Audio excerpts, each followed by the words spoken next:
बिस्मिल्लाहिर्रहमानिर्रहीम इय्याका नअबुदु व इय्याका नस्तईन। Welcome to physics in YouTube channel.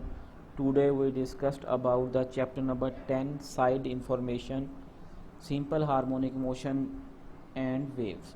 आज जो है वो हम सिंपल हार्मोनिक मोशन और वेव्स में चैप्टर के अंदर जो टॉपिक के साथ साथ एडिशनल इंफॉर्मेशन जो है कुछ क्वेश्चंस जो हैं वो लिखे जाते हैं, उनके आंसर्स जो है वो मैं आपको एक अलग वीडियो आज बना रहा हूँ, उसमें आपको मैं उनके आंसर्स दूंगा।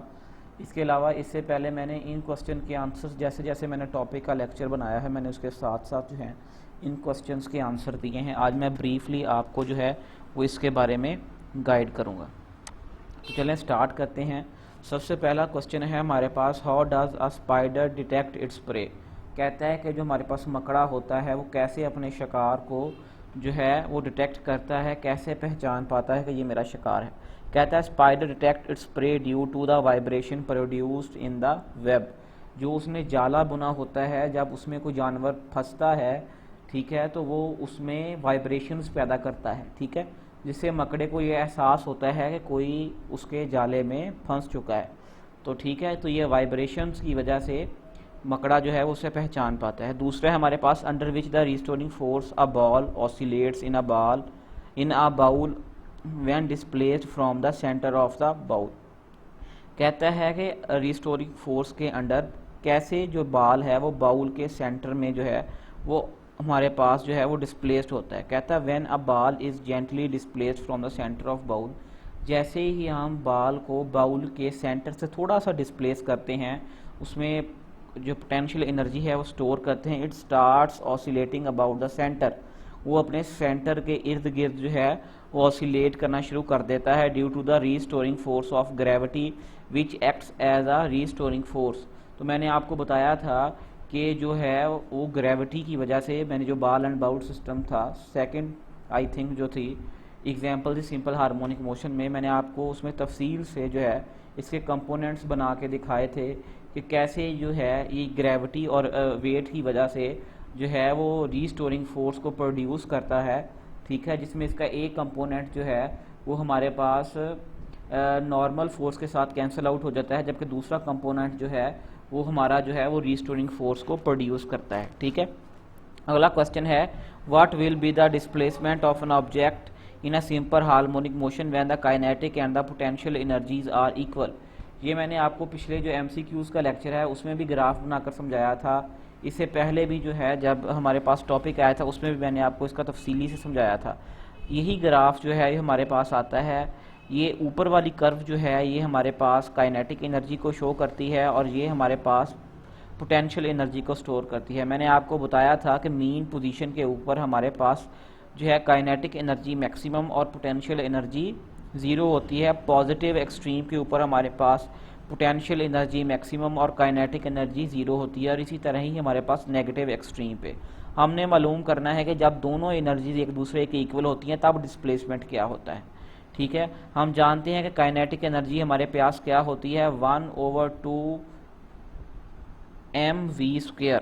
तो हमारे पास यहाँ क्या है, हमारे पास यहाँ वैल्यू किसकी है, मास की जगह हम स्प्रिंग कांस्टेंट इस्तेमाल कर रहे हैं, तो हमारे पास kx² आ जाएगा, ठीक है। हम किसी इंस्टेंट पे उसकी जो है काइनेटिक एनर्जी निकालते हैं तो हमारे पास instantaneous kinetic energy x0 - x² आ जाएगी। 1/2 के हम बाहर जो है वो कॉमन ले लेंगे। आगे है हमारे पास इंस्टेंटेनियस पोटेंशियल एनर्जी 1/2 के x²। हम जानते हैं कि काइनेटिक एनर्जी और potential energy due to the statement हमारे पास इक्वल होनी चाहिए, तो हम इन दोनों को इक्वल रख लेते हैं। 1/2 के x² यहाँ माइनस हो रहा है, दूसरी साइड पर जाकर क्या हो जाएगा, प्लस हो जाएगा। जब हम इन्हें ऐड करेंगे तो 2 × 1/2, 2 के साथ 2 कैंसिल हो जाएगा, तो हमारे पास क्या हो जाएगा kx²। इस साइड पे हमारे पास 1/2 kx0² हो जाएगा, ठीक है। kx² is equal 1/2 x0², k के साथ कैंसिल आउट हो जाएगा, ठीक है। अब हम दोनों साइड पर स्क्वायर रूट ले लेंगे, ठीक है, 2 आ जाएगा और ऊपर x² चूंकि कंप्लीट स्क्वायर है तो कैंसिल आउट हो जाएगा, ठीक है। तो हमारे पास क्या वैल्यू आ जाएगी, 0.7 × x0, ठीक है।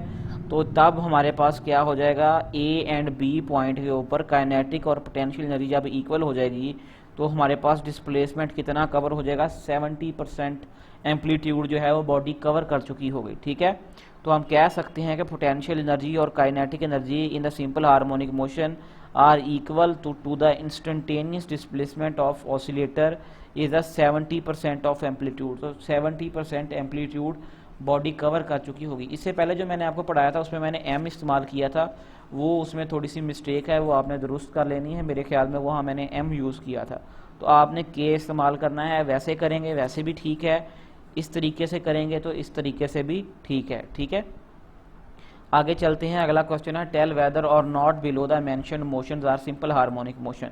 कहता है बताएं नीचे दी गई जो हमारे पास स्टेटमेंट्स हैं उनकी क्या मोशन सिंपल हार्मोनिक मोशन है। तो कहता है up and down motion of a leaf in the water. मैंने आपको बताया था कि अगर लीफ हमारे पास जो है वो सरफेस ऑफ द वाटर पर हो और वो अप एंड डाउन मोशन करे तो हमारे पास क्या होगी, तब हमारे पास उसकी सिंपल हार्मोनिक मोशन होगी, क्योंकि जो वाटर है वो उस पर रिस्टोरिंग फोर्स लगाएगा, नीचे से उसे अप की तरफ और फिर अप से डाउन की तरफ जो है लीफ सिंपल हार्मोनिक मोशन जो है वो एग्जिबिट करेगा। अगर इसकी मोशन हमारे पास पैरेलल होती है to the surface of water तो ये हमारे पास सिंपल हार्मोनिक मोशन नहीं होगी। ठीक है, तो भैया बात आपने याद रखनी है। Motion of a ceiling fan, मैंने आपको इससे पहले एमसीक्यूज में भी याद बताई थी ये बात कि सिंपल हार्मोनिक मोशन जो है सीलिंग फैन की वो इसलिए सिंपल हार्मोनिक मोशन नहीं होती क्योंकि सिंपल हार्मोनिक मोशन में हमारे पास दो कंडीशंस होती हैं।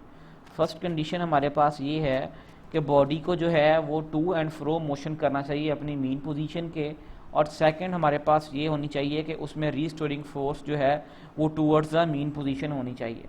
सीलिंग फैन में चूँकि बॉडी जो है वो अपनी मीन पोजीशन के गिर्द नहीं बल्कि अपने एक्सिस के गिर्द घूमती है और हमारे पास रीस्टोरिंग फोर्स जो है उसका कॉन्सेप्ट नहीं है, तो इसलिए हमारे पास ये क्या है, ये हमारे पास सिंपल हार्मोनिक मोशन नहीं बल्कि ये पीरियोडिक मोशन है। ठीक है, आगे है motion of the hands of the clock. बिल्कुल motion of the ceiling fan की तरह हैंड ऑफ क्लॉक यानी हमारे पास जो क्लॉक का 1 घंटे वाली सुई और या मिनटों वाली या जो हमारे पास सेकंड की सुई है उसकी मोशन भी सिंपल हार्मोनिक मोशन नहीं होती, क्योंकि वो भी अपने एक फिक्स एक्सिस के गिर्द घूमती है, तो ना उसकी टू एंड फ्रो मोशन होती है अबाउट द मीन पोजीशन और ना ही उसमें रिस्टोरिंग फोर्स होती है, जिसकी वजह से हम उसे सिंपल हार्मोनिक मोशन नहीं कह सकते, हम उसे पीरियोडिक मोशन कह सकते हैं। आगे है motion of the plucked string fixed at the both ends. अगर हम एक स्ट्रिंग को दोनों एंड्स के साथ जो है वो क्या करें, प्लग करें, उसको बांधें और फिर हम उसमें जो है वेव प्रोड्यूस करें, तो आप देखेंगे कि up and down crust and trough बनेंगे। ठीक है, तो वो भी अपनी मीन पोजीशन के गिर्द बार बार जो है वो ऑसिलेट करेंगे, तो हम उसे क्या कह सकते हैं कि ये सिंपल हार्मोनिक मोशन है। Movement of the honey bee, हमारे पास जो शहद की मक्खी है इसकी मोशन जो है वो सिंपल हार्मोनिक मोशन नहीं बल्कि इसकी रैंडम मोशन होती है, क्योंकि ना ही वो अपनी टू एंड फ्रो मोशन करती है और ना ही उसमें रीस्टोरिंग फोर्स जो का करेक्टरिस्टिक्स पाया जाता है। आगे है who invented the pendulum clock and when. कहता है पेंडुलम क्लॉक को किसने और कब जो है वो इन्वेंट किया। कहता है Christian Huygens invented the pendulum clock in 1656। ठीक है, 1656 में क्रिश्चियन हाइजन ने इसे जो है वो दरियाफ्त किया। Huygens developed the first clock that could accurately measure time. ये वो उस टाइम का पहला क्लॉक था जो बिल्कुल सही जो है वो टाइम को मेजर कर सकता था। कहता है relate the speed of longitudinal and transverse waves through solid, liquid और गैस।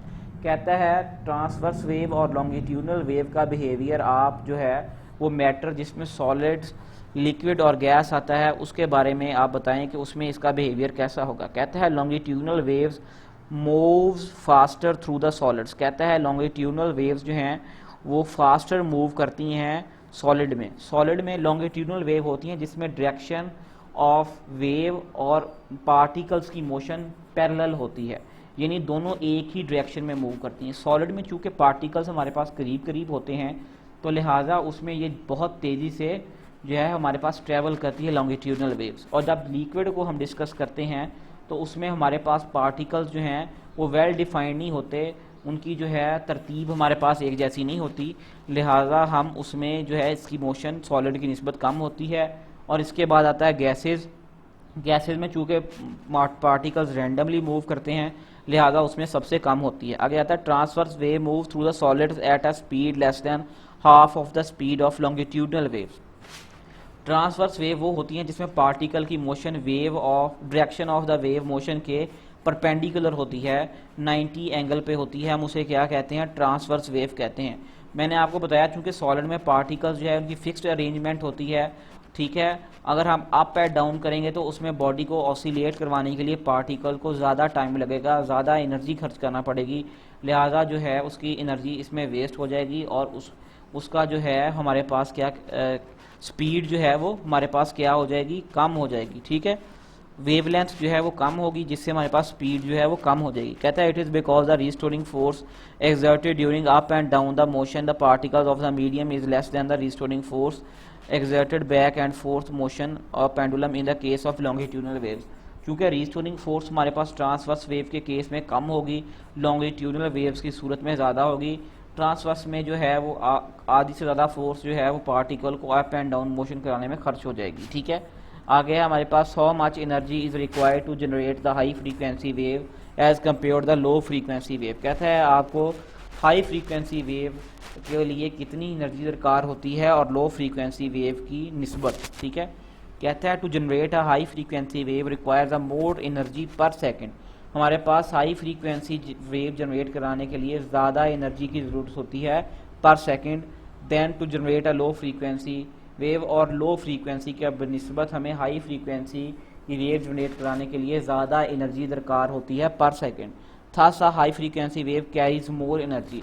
हमारे पास जितनी ज़्यादा फ्रीक्वेंसी की वेव होगी उतनी ज़्यादा एनर्जी वो एक जगह से दूसरी जगह कैरी करेगी, लेकिन आपने ये बात याद रखनी है कि दोनों वेव्स का एम्पलीट्यूड सेम रहेगा, सिर्फ फ्रीक्वेंसी चेंज होने से हमारे पास एनर्जी जो है वो चेंज होती है। इसका रिलेशन जो है वो आप आगे अगली क्लासेस में पढ़ेंगे।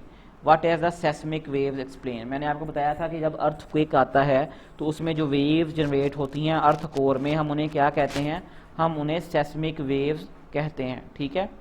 तो जो हमारे पास जियोफिजिसिस्ट हैं वो इसके बारे में पता लगाते हैं कि हमारी ज़मीन का इंटरनल स्ट्रक्चर क्या है और उसमें क्या क्या तब्दीलियाँ वक्त के साथ जो है वो वकूफ़ पज़ीर हो रही हैं। कहता है what happens to the angle of refraction when water waves passes from the deep to shallow water. मैंने आपको बताया था रिपल टैंक में जो है लेक्चर 3 में रिफ्रैक्शन ऑफ वेव्स में, वहाँ मैंने आपको तफसील से बताया था कि जब बॉडी एक मीडियम से दूसरे मीडियम में दाखिल होती है तो वो बेंड हो जाती है, ठीक है। कहता है while entering the part of the greater depth to shallow water, जब वेव जो है गहरे पानी से कम गहरे पानी में दाखिल होती है, वेव चेंजेस इट्स डायरेक्शन, जो अपनी डायरेक्शन को तब्दील कर लेती है, in addition to decrease its wavelength, और इसकी वेवलेंथ डिक्रीज हो जाती है। आपने पढ़ रखा है वेव इक्वेशन जो है v is equal F lambda, जिसमें वे जो फ्रीक्वेंसी है और वेवलेंथ है वो प्रोडक्ट है किसका, हमारे पास वेव वेलोसिटी का, ठीक है। तो उसमें जो वेव वेलोसिटी है या वेव स्पीड जो है वो डायरेक्टली प्रोपोर्शनल है वेवलेंथ की। अगर हमारे पास वेवलेंथ कम होगी तो हमारे पास बॉडी की जो है क्या हो जाएगी, उसकी वेव की स्पीड भी कम हो जाएगी, ठीक है। तो हमारे पास जो है वो वेव जो है वो बेंड हो जाएगी उस मीडियम से, जब वो डीप मीडियम से शैलो मीडियम में दाखिल हो जाएगी, ठीक है। तो hence the angle of refraction becomes less than the angle of incidence. तो इससे हमारे पास जो एंगल है रिफ्रैक्शन का वो हमारे पास क्या हो जाएगा, कम हो जाएगा एंगल ऑफ इंसिडेंस से। कहता है does the magnitude of the angle of incidence and angle of refraction, जब बॉडी रिफ्रैक्शन का फिनोमेना सर अंजाम देती है तो तब दोनों के एंगल में क्या डिफरेंस आता है। As the wave bend towards away from the normal. कहता है कि अगर जो हमारे पास नॉर्मल हम वहाँ ड्रॉ करते हैं दोनों मीडियम्स में, अगर हम वेव जो है वो अवे मूव करती है, परे हट जाती है उस नॉर्मल से, तो हमारे पास angle of incidence angle of refraction से बढ़ जाता है, ज़्यादा हो जाता है। हमारे पास जो एंगल ऑफ इंसिडेंस है वो बढ़ जाता है और एंगल ऑफ रिफ्रैक्शन जो है कम हो जाता है एंगल ऑफ इंसिडेंस से। कहता है how many time does the human air drum can oscillate in 1 second. कहता है कि 1 सेकंड में ह्यूमन ड्रम कितनी दफ़ा ऑसिलेट करता है, तो 20,000 टाइम्स 1 सेकंड में करता है। तो ये क्या हो गया, फ्रीक्वेंसी हो गई कि कितने साइकिल मूव करता है एयर ड्रम, ठीक है। तो हमारे एयर की फ्रीक्वेंसी कितनी हो गई, 20,000 हर्ट्स। हम इसे 20 किलो हर्ट्स भी लिख सकते हैं अगर प्रीफिक्सेस में लिखना हो। जो mechanical waves pass through the vacuum that is empty space. कहता है क्या हमारे पास जो है मैकेनिकल वेव्स जो हैं वो वैक्यूम से गुजर सकती हैं। तो मैंने आपको बताया था कि वैक्यूम ऐसा मीडियम होता है जिसमें हमारे पास कोई चीज़ नहीं होती, खाली मीडियम होता है, इसमें एयर तक नहीं होती, इसलिए इसमें एयर रेजिस्टेंस और फ्रिक्शन जो है रेजिस्टिव मीडियम वो नहीं होता। ठीक है, तो हमने पढ़ा था कि मैकेनिकल वेव्स को मीडियम की ज़रूरत होती है, जबकि इलेक्ट्रोमैग्नेटिक वेव्स ऐसी वेव्स होती हैं जिन्हें मीडियम की ज़रूरत नहीं होती। लिहाजा मैकेनिकल वेव्स जो हैं वो वैक्यूम में से नहीं गुजर सकती, जबकि हमारे पास इलेक्ट्रोमैग्नेटिक वेव्स जो हैं वो वैक्यूम से गुजर सकती हैं। What does the dark and bright fringes on the screen of the ripple tank represent. कहता है हमारे पास जो ब्राइट और डार्क फ्रिंजेस आती हैं रिपल टैंक में, ठीक है, जब हम वेव 2D वेव फिनोमेना यानी हम वाटर वेव को डिस्कस करते हैं रिपल टैंक में, तो जो डार्क और ब्राइट फ्रिंजेस आती हैं उनका क्या मतलब है। जो हमारे पास डार्क फ्रिंजेस होती हैं वो ट्रफ्स को रिप्रेजेंट करती हैं, और हमारे पास जो है ब्राइट फ्रिंजेस वो हमारे पास क्रस्ट को रिप्रेजेंट करती हैं। जो क्रस्ट ऑफ द वेव है वो हमारे पास कन्वेक्स लेंस की तरह बिहेव करता है, और जो हमारे पास जो है रेज को कन्वर्ज करता है। मैंने आपको बताया था रिफ्लेक्शन में जब कोई भी वेव जो है वो किसी कर्व्ड मीडियम से कर्व्ड हर्डल से टकराती है तो वो कन्वर्ज हो जाती है एक पॉइंट के ऊपर जिसे हमने फोकल पॉइंट का नाम दिया था। When the waves behave like a concave lens while diverge of the light and the dark fringe, जब ये concave lens की तरह एक्ट करती हैं तो ये डाइवर्ज हो जाती हैं, फैल जाती है। ठीक है, तो तब हमारे पास डार्क फ्रिंज जो है वो हमारे पास बनती है। ठीक है, तो हमारे पास डार्क फ्रिंज जो है वो कब बनती है, जब वेव जो है वो डाइवर्ज होती है, और ब्राइट फ्रिंज कब बनती है, जब हमारे पास वेव जो है वो कन्वर्ज होती है। तो ये बात आपने याद रखनी है, आपको MCQs में भी यह बात पूछी जा सकती है। ठीक है, उम्मीद करता हूँ कि आपको आज इस लेक्चर में काफ़ी कुछ जो है वो सीखने को मिला होगा। ठीक है, अगर आपने अभी तक हमारा चैनल जो है वो सब्सक्राइब नहीं किया, प्लीज़ नीचे जाएं, फिज़िक्स इन चैनल को जो है वो सब्सक्राइब करें, हमें सपोर्ट करें, हमें आपकी सपोर्ट की सख्त ज़रूरत है। ठीक है, और अपना फीडबैक जो है वो हमें लाजमी दीजिएगा। अगर आपकी कोई सजेशन है, कोई टॉपिक आपको समझ नहीं आ रहा, कोई कॉन्सेप्ट समझ नहीं आ रहा, आपको लगता है कि कोई जो है वो मिस्टेक हो गई है लेक्चर में, तो आप हमें बता सकते हैं कमेंट सेक्शन में। अपना और अपने अजीज़ व अकारब का ख्याल रखिएगा। खुदा ताला आपका हामी व नासिर हो। अल्लाह हाफ़िज़।